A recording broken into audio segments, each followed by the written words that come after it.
मन से जो श्रेष्ठ है वो बुद्धि है, और बुद्धि से जो श्रेष्ठ है वो आत्मज्ञान है। हम सब लोगों को इन 3 सोपानों पर से चलते चलते अंत में उस ज्ञान की पराकाष्ठा पर पहुंचना होता है, जहाँ फिर व्यक्ति को कुछ पाने की, कुछ जानने की, कुछ लेने की, कुछ देने की कोई इच्छा होती नहीं। और ऐसी स्थिति को हम सब लोग अपनी आध्यात्मिक भाषा में परमहंस की अवस्था कहते हैं।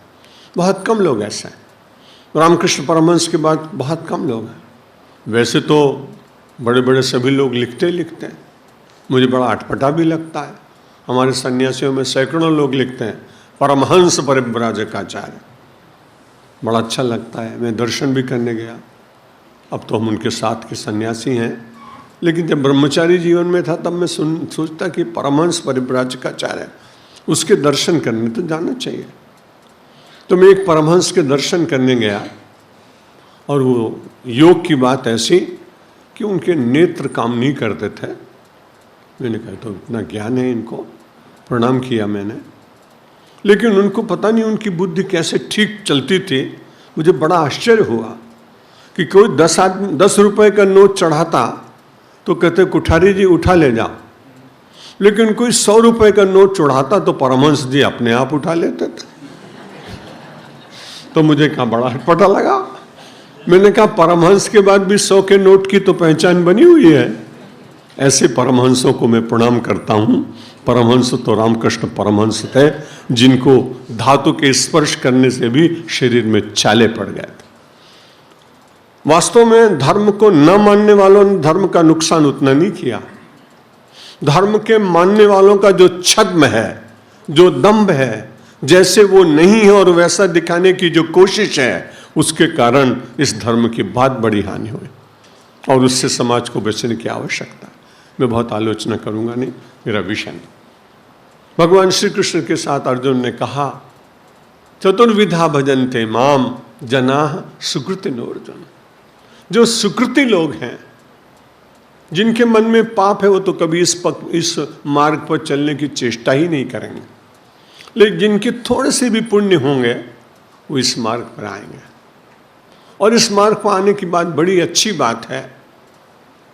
अर्जुन ने एक बार प्रश्न किया है कि महाराज मानो हम संसार बिल्कुल छोड़ दें, भगवान की ओर चलने लगे, और भगवान दया न करें तो संसार भी चला जाए और भगवान भी न मिले, इससे अब क्या करना चाहिए?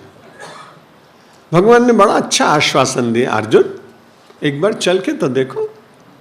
नहीं कल्याण कृत कश्चित दुर्गतिम तात गच्छति। इस मार्ग पर चलने वाले व्यक्ति ने आज तक कभी भी दुर्गति का दर्शन किया नहीं।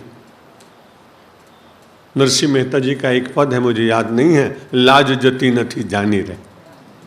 परमात्मा के मार्ग पर चलने वाले का कभी की लज्जा गई हो या कोई हानि हुई हो, ऐसा मैंने कभी जाना नहीं, ऐसा मैंने कभी सुना नहीं।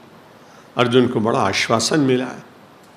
अर्जुन ने को भगवान कहते हैं देखो, विपत्ति मिटानी हो तो भगवान की शरण में जाओ, कुछ प्राप्त करने की इच्छा हो तो पूरी तरह से भगवान से ही मांगो, और यदि परमात्मा को जानने की इच्छा है तो जिज्ञासु बन जाओ, उससे तो अच्छा और क्या। क्योंकि जितनी वस्तुएं हैं आप जानेंगे, कितने जानेंगे, लेकिन ये उस एक को जान लेते हैं तो बहुत कुछ जान लेते हैं। संसार में इतनी भाषाएं, इतने और ज्ञान है, उन सब लोगों को, उन सबको जान लेने से व्यक्ति की तृप्ति नहीं हो पाती। जरूर मानना चाहिए, विद्यार्थियों को वही शिक्षण देना चाहिए कि वो खूब पढ़ें, लेकिन धीरे धीरे उनके भीतर आध्यात्मिकता का प्रवेश कराने के लिए उनको ये भी बताया जाना चाहिए कि लोक का व्यवहार चलाने के लिए लौकिक विद्या की आवश्यकता है, लेकिन आंतरिक शांति के लिए आध्यात्मिक विद्या की आवश्यकता है।